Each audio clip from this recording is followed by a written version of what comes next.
안녕하십니까. 맨눈으로 세상의 흐름 읽어드리는 와이타임 정세 분석의 추부길입니다. 북한 비핵화를 두고 줄다리기를 하고 있는 가운데 미국이 북한에 대해 전격적으로 첫 번째 대북 제재 카드를 꺼내들었습니다.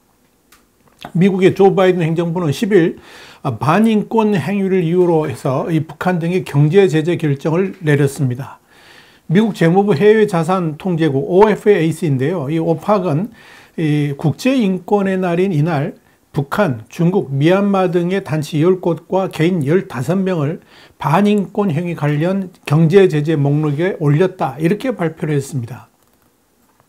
미국 재무부는 우리의 조치는 국가 권력을 남용하는 자들에 대항하는 전 세계 민주주의가 보내는 메시지라 이렇게 밝혔습니다. 미국 재무부가 이날 북한의 강제노동과 인권 탄압을 이유로 북한 중앙검찰서 그리고 사회안전상, 한국으로 말하자면 경찰청장격인데요.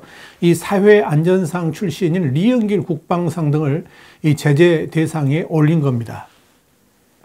이 제재 대상에 오른 리영길은 북한군 총참모장 출신인데요. 노동당 정치국 위원이고 또 강제수용소 운영을 책임지는 사회안전상을 지냈습니다. 지금은 국방상을 맡고 있죠. 미국의 제재 리스트에 오르게 되면 미국 내 자산이 동결되고 미국 기업과의 거래도 금지, 그리고 미국 비자 발급 제한 등의 조치가 가해집니다. 미국 재무부가 이들을 제재한 이유는 북한 주민들은 강제노동과 지속적인 감시, 자유와 인권을 심각하게 침해받고 있는데 이 중앙검찰소와 북한의 사법체계는 불공정하게 법을 집행하고 주민들을 악명 높은 강제수용소로 보내고 있다 하는 내용입니다. 이 북한 중앙검찰소와 리영길 국방상은 지난 3월 유럽연합에서도 인권 유린을 이유로 제재 조치를 받은 바 있습니다.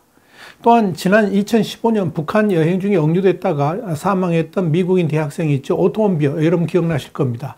이 오토원비어의 사례 또한 언급하면서 외국인들도 북한의 불공정한 사법체계의 피해자가 된 사례가 있다라고 강조를 했습니다.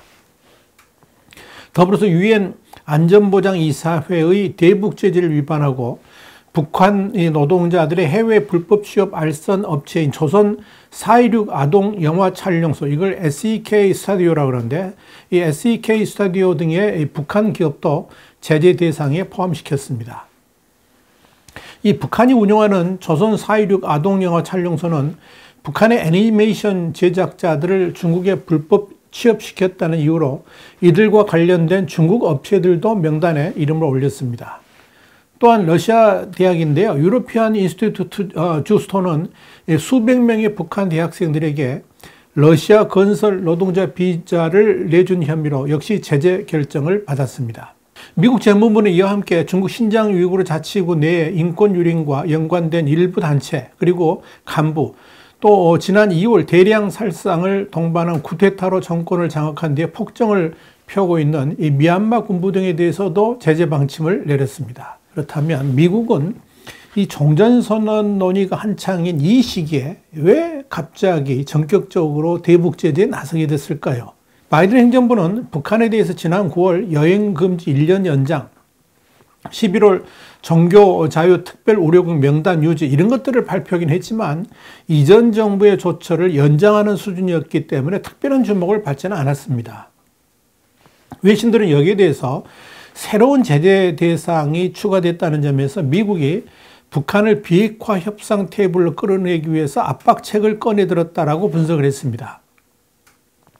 바이든 행정부는 출범 3개월여 만인 지난 4월 말에 새로운 대북 정책 검토 완료를 선언하고 북한과 대화 재개에 나섰습니다만은 북한은 여기에 대해서 전혀 호응을 하고 있지 않죠.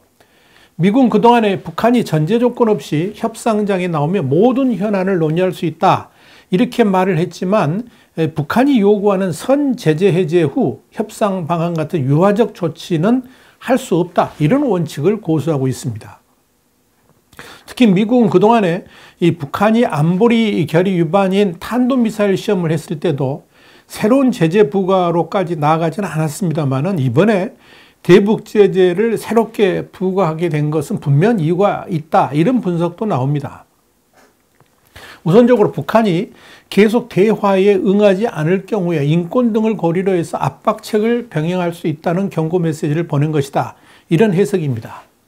토니 블링컨 미 국무장관도 이날 성명에서 인권을 우리 외교 정책의 중심에 놓기로 결정했다 그러면서 반인권 행위에 대한 책임을 강화하기 위해서 적절한 조치를 취하겠다는 약속을 재확인한다. 이렇게 강조를 했습니다. 특히 이번 제재를 내놓은 시점도 주목할 필요가 있습니다. 바이든 대통령이 미국 시간으로 10일 독재가 자유의 불길을 결코 꺼뜨릴 수 없다라고 강조했던 민주주의 정상회의 폐막과 동시에 미국 재무부 해외자산통제국이 그동안 미국의 표적이 되어왔던 중국, 미얀마 등과 함께 북한에 대한 제재를 단행하고 나섰기 때문에 그렇습니다. 이건 미국의 대북 제재 또는 대북 정책 방향이 전환되고 있다는 것을 시사합니다. 그동안 대북 관여 정책에 초점을 맞췄던 바이든 정부가 대북 압박 수위를 높이면서 북한을 그냥 이대로 두지는 않겠다. 그냥 보고 있지는 않겠다. 이런 의지를 이번에 보여줬다라고 말씀드릴 수 있습니다. 특히 이번에 미국 재무부가 제재 리스트에 올렸던 이 10개 단체 중에서 6곳이 북한과 관련이 있다는 점도 의미가 심장합니다. 또한 그동안의 대북 제재 역사를 봤을 때 북한 인권과 관련된 제재는 2016년 7월 시작되었는데요. 당시 미국은 김정은 북한 국무위원장을 국가 원수로는 처음으로 인권 탄압을 했다는 이유로 제재를 했고 지도부 15명과 국무위원회, 조직 지도부 같은 핵심 기관 8곳을 제재 대상에 올렸었죠.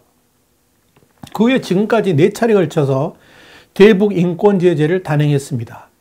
북한의 4차 핵실험 직후 미국의 의회를 통과한 북한 제재와 정책 강화법에 따라서 180일마다 대북 인권 보고서를 내고 인권 탄압 책임자를 제재 명단에 올리도록 했기 때문에 당연히 그렇게 해왔던 겁니다. 그러나 트럼프 행정부가 들어서면서 미북 간 대화가 본격화됐고 그래서 2018년 10월 최룡해 조직 지도부장 같은 3명을 제재 리스트에 올릴 때까지 추가 제재에 나서지 않았었습니다.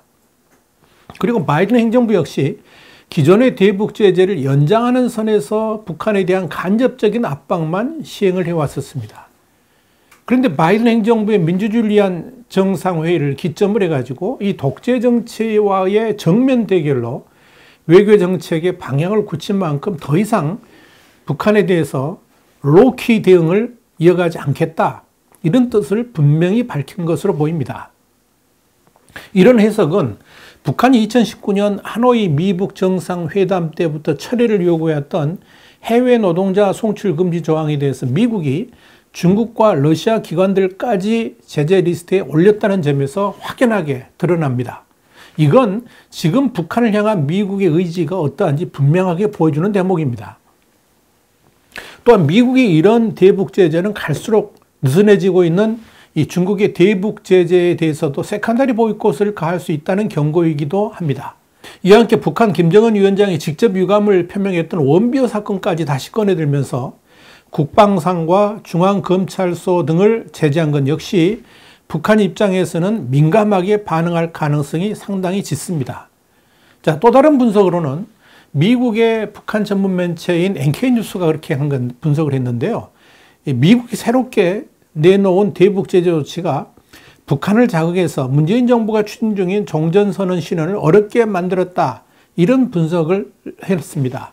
이걸 다르게 이렇게 해석하자면 한국 정부가 적극적으로 추진하는 종전선언 자체에 대해서 미국 정부는 관심이 별로 없고 종전선언을 통한 미국과 북한 간의 대화에도 별 기대를 하고 있지 않다. 이런 의미다 하는 이야기입니다. 결국 이번 미국의 대북 제재 시행은 북한에 대해 더 이상 인내하지 않겠다는 강력한 의지를 던졌다고 볼 수가 있을 겁니다. 이런 미국의 태도에 대해서 북한은 어떻게 반응할까요? 일단 북한은 미국의 제재 발표 후에 이틀이 지난 13일 오후까지 공식적인 반응을 보이지 않고 있습니다. 그러나 이 국제사회의 인권 비판에 극도로 민감하게 반응했던 전례로 볼 때 강력하게 반발할 가능성은 여전히 남아 있습니다. 북한은 유엔 총회 산하의 제3위원회가 지난 11월 북한 인권 결의안을 통과시켰을 때도 외무성 대변인 담화를 통해 대조선 적대시 정책과 이중 기준의 산물로 전면 배격한다라고 밝힌 바 있습니다. 그렇기 때문에 북한이 이번 인권 관련 제재에 대해서도 대북 적대시 정책의 하나로 규정하면서 미국의 조치를 강력하게 비난하고 나올 가능성이 있다 하는 이야기죠. 그럼에도 한편으로는 북한으로서 미국의 제재 조치에 반발하기도 그렇고 그냥 넘어갈 수도 없는 딜레마에 빠져 있을 수도 있습니다.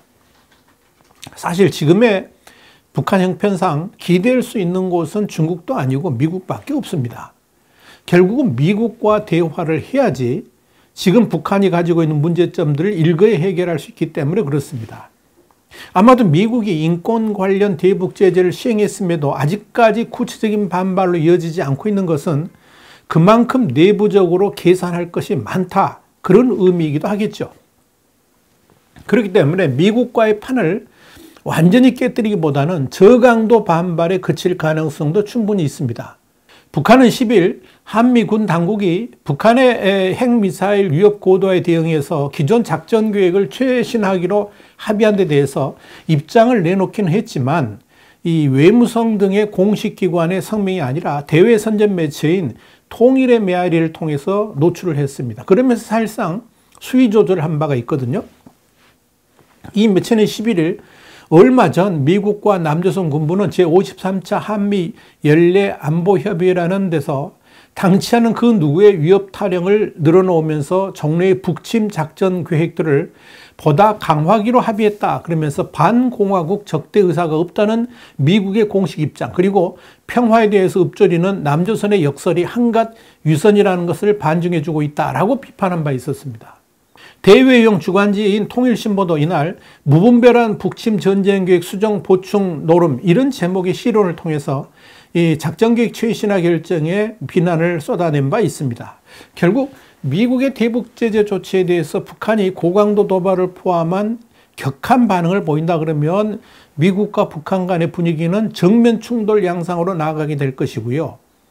이걸 통해서 북한이 또 다른 도발까지 하게 된다 그러면 이 북한을 향한 미국의 정책은 전략무기까지 동원하는 심각한 상황으로 흘러갈 수가 있을 겁니다.